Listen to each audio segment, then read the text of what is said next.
Welcome to the Championship Series edition of the Florida League Update. I'm your host, Ryan Gonzalez. I've got quite a few guests on today, but before bringing them on, we're going to highlight the 4 playoff games that got us to the Championship Series. So let's get straight to it with the highlights, and we'll start on Monday in the first round when the Winter Garden Squeeze hosted the Seminole County Loggerheads. The Winter Garden Squeeze and the Seminole County Loggerheads in round 1. Third pitch of the game, the leadoff hitter is Andrew Braid, and he goes yard. A solo shot, and look at that, it's 1-0 Loggerheads, just 3 pitches in. But the Squeeze, they got the bats going in the bottom of the first inning. Up the middle goes Bryce Jackson for an RBI single. Squeeze get the run back, it's 1-1. More in the bottom of the first inning. Edgar Alvarez singles into left center. That would drive in 2 runs for the Squeeze. They take a lead they would not relinquish. It's 3-1. Now 4-1, that was more than enough for Bryce Hubbard. He gets a strikeout. He pitched the first 4 innings on the bump for the Squeeze. Moving on to the bottom of the third inning, Kenny Rodriguez goes up, and away. A 3-run shot to left center field. It's all Squeeze in Sanford. They've got a 7-1 lead in the third inning. Jump ahead to the 5th. It's 11-2 Squeeze. Bryce Jackson hits a sky-high fly ball, and you know it's your day when that falls. It's an RBI double for Jackson, and the Squeeze lead it 12-2. On the mound for the Squeeze, the win to Timmy Tierney. He gets a swing and a miss. 3 innings of good work out of Tierney. We go to the bottom of the 7th. And hey, it's not your usual walk-off homer, but you'll take it. Antonio Jenkins ends it with a solo shot. It enacts the run rule. And the Winter Garden Squeeze are heading to the semifinals. They're trying to go to their first Florida League Finals ever. They'll have to beat the River Rats to do it. Round 1 of the Florida League playoffs, the Snappers visit the Storm. Bottom of the second inning, Spencer Rich Jr. puts the Storm on the board. A double into right center field. Around third base and scoring is the first run of the game. The Storm take an early 1-0 lead. It's still 1-0 bottom of the fourth inning. Runner on third, but the Snappers make the play. Let's see, we go 6-2, now to 5. He's going to run him towards the plate. Now it's to 1. Try to spin move. Nope. Tag applied. And that's a big out. It stays 1-0. Now top of the 5th inning. Maxwell Romero with a single through the right side of the infield. That's going to put runners on the corners. With nobody out in the 5th. Safe at third base. Snappers are in business. Next batter ties it up. A fly ball gets the job done. Catch is made, run scores, we are tied. It's 1-1 in the 5th inning. Bottom of the 6th inning now. Game tied at 1, and who else but Alex Freeland, the Cape Coral native, singles through the left side. The throw beats the runner to the plate, but the slide does not. Safe at home, and the Storm lead it 2-1. Storm are all kinds of fired up. They lead 2-1. Now, bottom of the 7th, second and third, but a big strikeout for Dalton Ross keeps it at a 1-run ball game.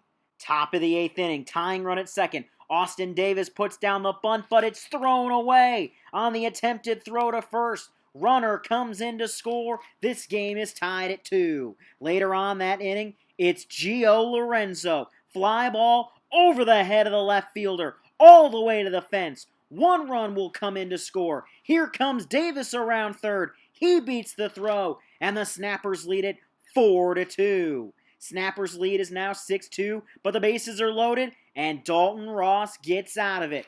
The Snappers, as the 5 seed, upend the Leesburg Storm 6-2. They're heading back to Leesburg Tuesday morning to take on the top-seeded Leesburg Lightning. Does a 5-year drought end for Leesburg, or do the Snappers become the lowest seed ever to play in the finals? Bottom of the first inning, it's already 1-0 Leesburg. Adding to it, Gabriel Rincones. A single into left center field. 1 run scores. Safe at third. Safe at second. It's 2-0 Lightning in the first inning. Later on in the first inning, it's 4-0 Leesburg. And add another for Robbie Scott. He doubles into the left center field gap. It rolls all the way to the wall. Leesburg hangs a 5 spot in the bottom of the first inning. They're way out in front of the Snappers. Top of the fourth inning, Dylan Kelly gets a swing and a miss. He keeps the Snappers off the board in the fourth inning. It's still 5-0 Leesburg.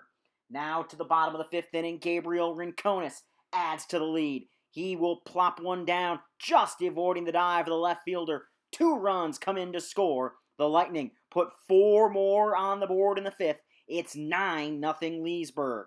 Tyler Tipton came on after Kelly. He would not allow a run in his time. He'd pick up the win as we go to the ninth inning. 9-0 as the Leesburg Lightning. Time to party like it's 2015. For the first time in 5 years, it's the Lightning that are going to the Florida League Championship. They win in the semifinals, beating the Seminole County Snappers by a final score of 9-0.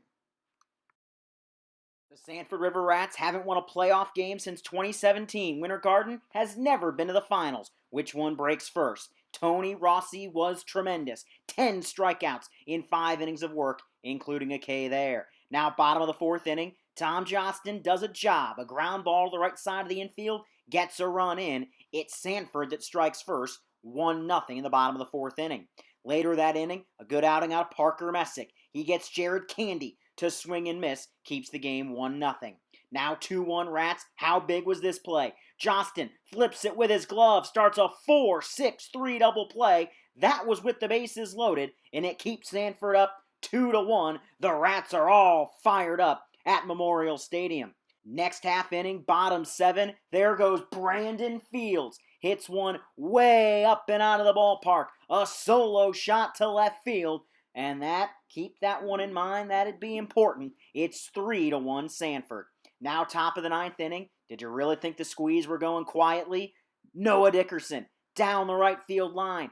Fair ball. Lucas Dunn comes in to score. The Squeeze are within 1. They'd get Dickerson to third, 90 feet away from tying the game, but Jared Candy shuts it down, and the Sanford River Rats break a 4-game playoff losing streak. They go to the Florida League Finals and look for their 5th FCSL title. Congratulations to the Leesburg Lightning and the Sanford River Rats for making it to the 2020 Florida League Championship Series. Let's talk to the broadcasters for those 2 teams and see what got them here.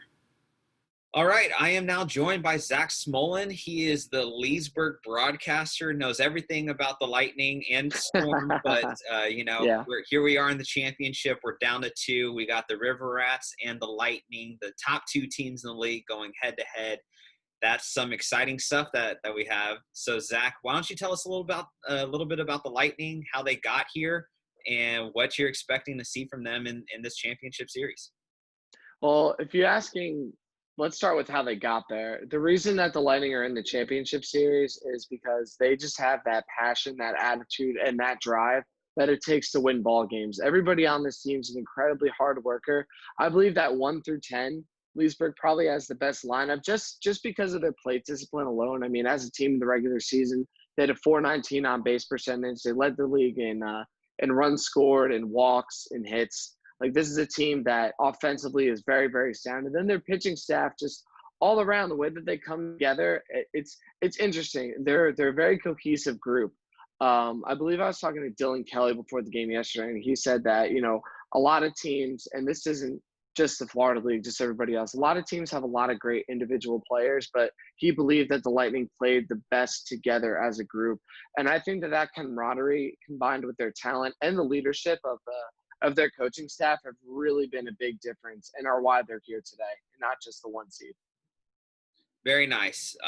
You said it well, and I believe we said something very similar when I had you on here a couple weeks ago about the Lightning just playing well as a team. They seem like a cohesive unit, and back then we said that that's the type of stuff that championship teams are made of, and now here they are, 2 wins away from hosting the Cup. So what do you expect to see from them in this potentially 3-game series against the Rats? All right. Well, again, if we want to start on offense, I expect to see really excellent plate discipline. This is a team that takes advantage of mistakes left and right, no matter what happens. We saw it against the Snappers in the semifinal game. Their second baseman made a big error, and that drove in the first run, and then they piled on and scored 5 that inning. Another error was committed by the team later on in the game, and the Lightning were able to put up 4, I believe, in the 5th or the 6th inning. I can't quite remember. It was one of those two. But yeah, if you give them an inch, this is a team that takes a mile. Their lineup is like they start off with Tommy Seidel and Colin Teagarden, two guys that had 16 walks in the regular season. So they'll be up there, and they're both above 300 hitters as well. So these are good plate setters to fill it out for what I believe is the best 3 through 5 in Alejandro Figueredo, Clay Stearns, and Gabriel Rincones.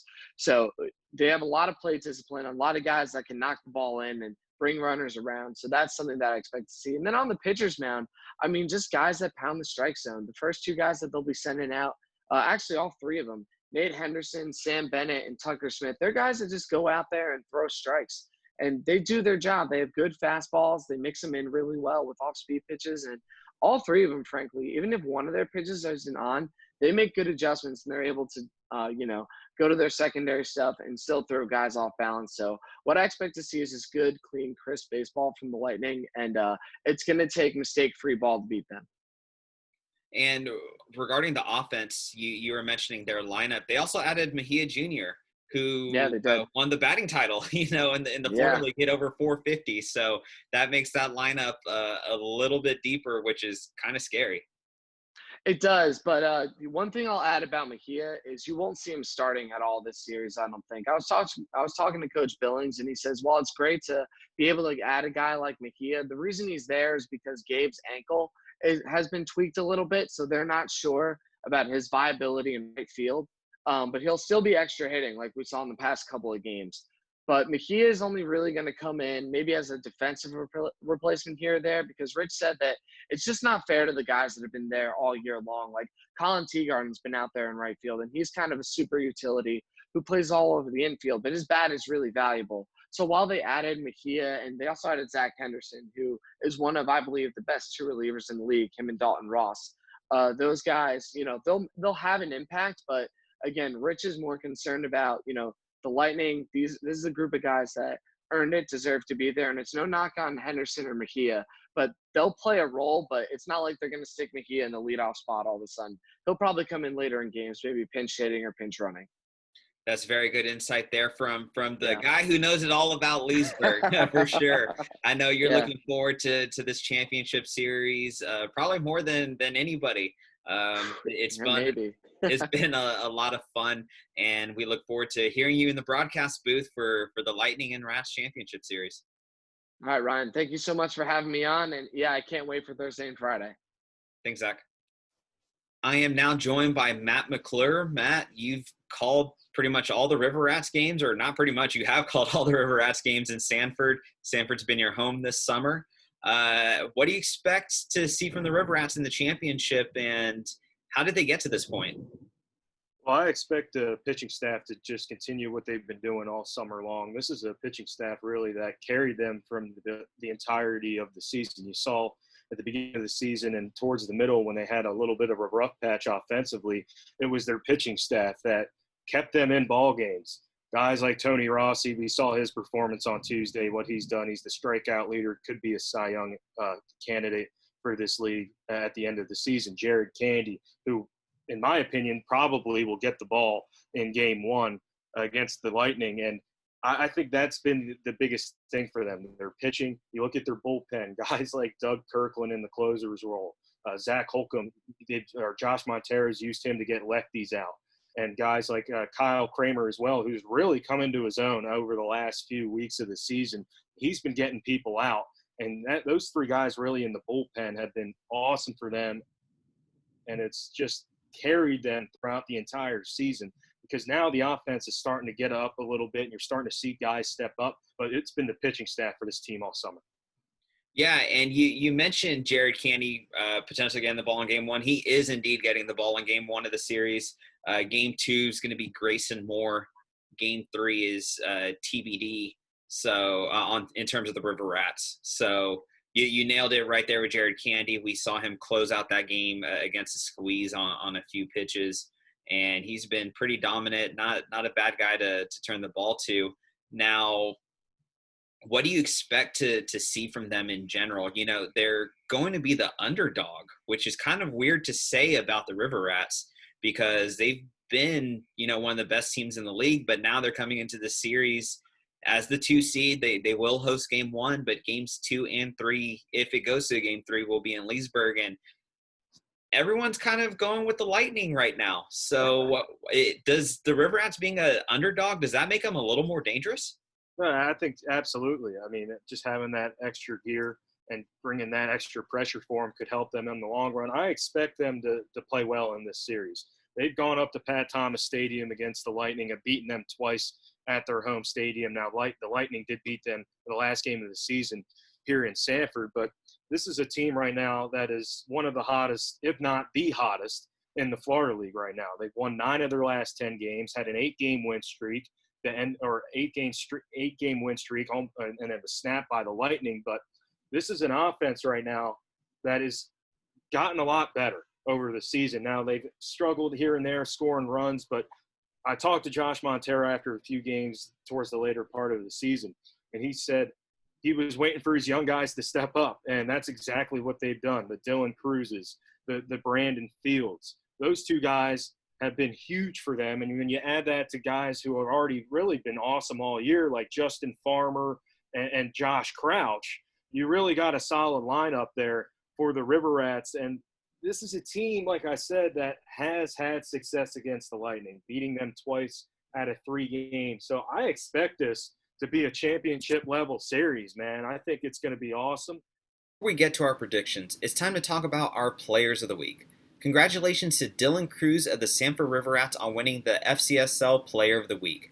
The incoming LSU Tiger hit .471, smacking a couple of long balls and driving in 6 runs while having 15 total bases on the week. Cruz finished the regular season on fire. And congratulations to Parker Messick of the Winter Garden Squeeze on winning the Pitcher of the Week. The Florida State Seminole was absolutely dominant, throwing 7 shutout innings where he only gave up 1 hit, allowed no walks, and struck out 13 batters. It does not get much better than that. Congratulations again, guys. Now it's prediction time. All right. I am here with Ryan Murphy. Ryan's actually been on every single Florida League update. Well, his voice has, at least. He's done all the game recaps for us. Ryan, I'm happy to have you join me for a little bit today. Thanks for having me, Ryan. It's we're down to the wire here, and the 2 teams I think when the playoffs started we expected might be the 2 teams to be here are the ones there, and it's gonna lead to a good series. We've had 2 of these series, and it's gone to game 3 both times. Yeah, I was actually going to ask you about these 2 specific teams, obviously because they're playing in the championship, but are you surprised that these are the 2 teams playing for the championship? I know they finished with the 2 best records, but that doesn't always equate to a championship run in the playoffs. So if you had asked me at the beginning of the season if it had been the Rats and the Lightning, I probably would have said no because, the Orlando Scorpions existed. But obviously they couldn't participate in the playoffs because they didn't have the players. At the beginning of the playoffs, I would have told you with a lot of confidence that I thought the Lightning were going to get there. I thought especially Pat Thomas being such a home field advantage, I was pretty certain they were going to get there, no disrespect to the Storm or the Snappers.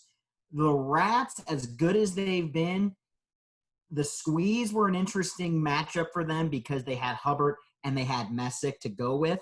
But the Rats were able to get to Messick, and they were that much better than the Squeeze yesterday.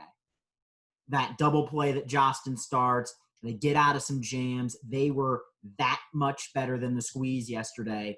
And in the playoffs, that much better can move you on. You don't have to be like Leesburg and just put 5 up in the first inning and have it never be in doubt. All you got to be is 1 play better than the opposition, especially in the 1-game playoffs that the semis have been. That's all it takes. You mentioned Jared Candy, and I actually have the pitching probables here for this series. So game 1, Jared Candy's getting the ball for the River Rats against Nate Henderson for the Lightning. Game 2, we have Grayson Moore for the River Rats against Sam Bennett for the Lightning. And then game 3, head coach for the River Rats is holding that starter tight to his vest. But we know Tucker Smith is going to go for the Lightning. So it's prediction time. Who do you think is walking away with the cup this year? So it's an interesting setup this year with it only being the 1-game playoff to get in. Before it's been best 2 out of 3, so you had to burn your number 1 and your number 2 arms before you get to the finals. It's not that case this year. I'm going to have to lean a little bit towards Leesburg, and here's why. The two starters that Leesburg has thrown in game 1 and game 2, Henderson and Bennett, have given up a combined 0 runs. In 25 innings combined, they've yet to give up a run. Candy already faced the Lightning. He pitched well, gave up 5 hits, only gave up an earned run, but there's something to be said for having seen a pitcher. You know what's coming. You have the scouting report on him, if you will. They faced Henderson as well back on July 31st. The Rats did. So they both have that going for them. And then you go to game 2. Sam Bennett is going to be well rested. He hasn't pitched for the Lightning since July 23rd. So it's been a week and a half, 2 weeks since he's pitched. And the Rats have not seen Sam Bennett. Kyron Mayfield, Conlon Birdsall, and myself did a Florida League fantasy draft that we'll hope to push out in here in the next couple of days. I picked Sam Bennett for my team because, hey, this guy was great in the league last year. He's been dominant this year, hasn't given up an earned run, hasn't given up a run, period. So those two, Henderson and Bennett, I think is a tough matchup for the Rats. But that being said, the Rats have the bats. They can get to pitchers. We saw it yesterday against Messick. He had just completely dominated everyone, and the Rats were able to get a couple runs off him. That's all they needed. But just the way this season's gone, the Lightning have kind of been the bridesmaid of the Florida League in the 2010s. That's the story of Leesburg in the 2010s is, they were the 1 seed and ran through the league in 2018, and Winter Park runs them in the semis. They've been to the finals 3 or 4 times and come up just short over and over and over and over again. And I think this is just the year. The other thing to note with Leesburg, they got a little help in the lineup. They got Jeff Mejia, which, to be able to add a piece. Led the league, won the batting title. Yeah. It's all of these teams, both teams added some pieces, but to add a piece that you can put at the top of your lineup, and I know Leesburg's lineup is pretty good as it is, I think that's the tipping point. I'm going to say it's Leesburg, and also worth noting, Sanford's going to have to win the title in Leesburg. They're going to have to do it because of the way it's set up. Sanford game 1, Leesburg game 2, and then stay in Leesburg that day for game 3. That's not an easy place to win. I've been there when I've been with the DeLand Suns. We had 2 really good teams in 2018 and 2019, and it was a dogfight to win anything up there. Now imagine championships on the line. They're going to have their rowdiest fans there making all kinds of noise. I don't see a team walking into that park and dogpiling on that field. All right, I am now joined by Florida League broadcaster Kyron Mayfield. How are you doing today, Kyron? It's a great Wednesday, Ryan. How's everything going over there? Oh, it's another day in the Florida League. Super excited for tomorrow when we kick off the championship series. So you have, because of the pandemic going on, you haven't really had a home in terms of broadcasting this summer. You have put some miles on the car driving to Leesburg, to DeLand, to Sanford. So you've seen both of these teams play quite a bit. How are you surprised that these are the 2 teams standing here at the very end? No, not at all.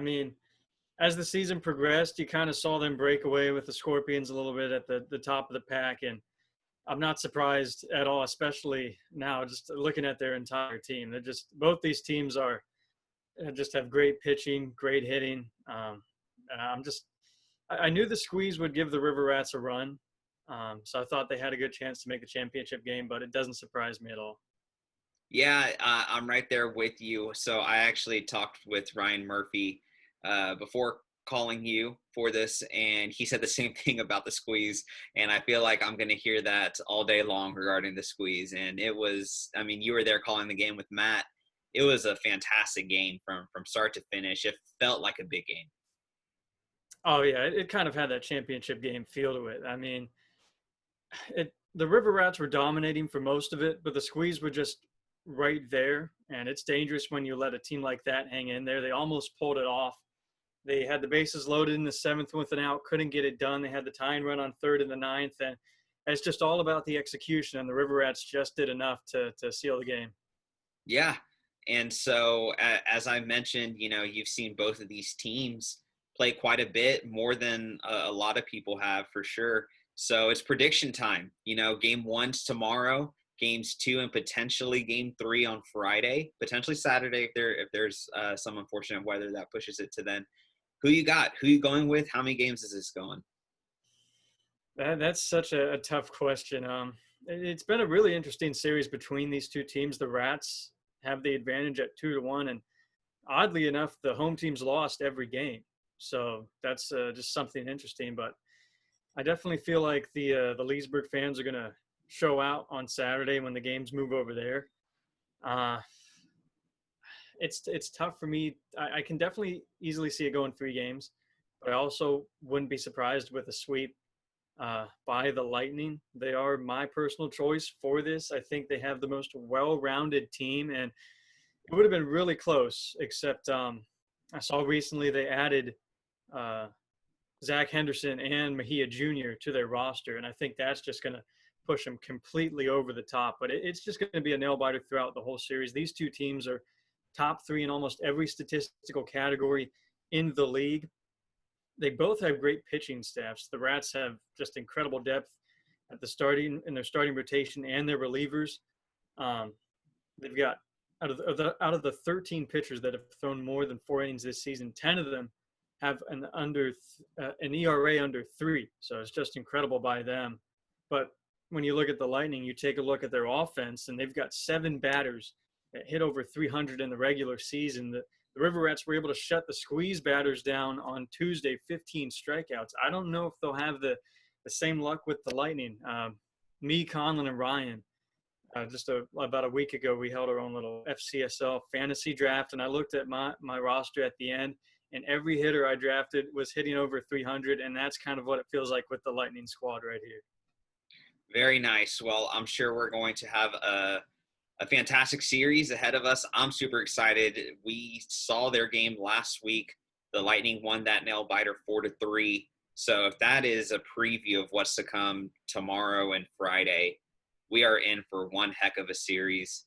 And, thank you for the insight on that. You brought up some very good points for both teams. So I look forward to seeing you in Sanford on Thursday and then Leesburg on Friday. And let's see who wins this thing.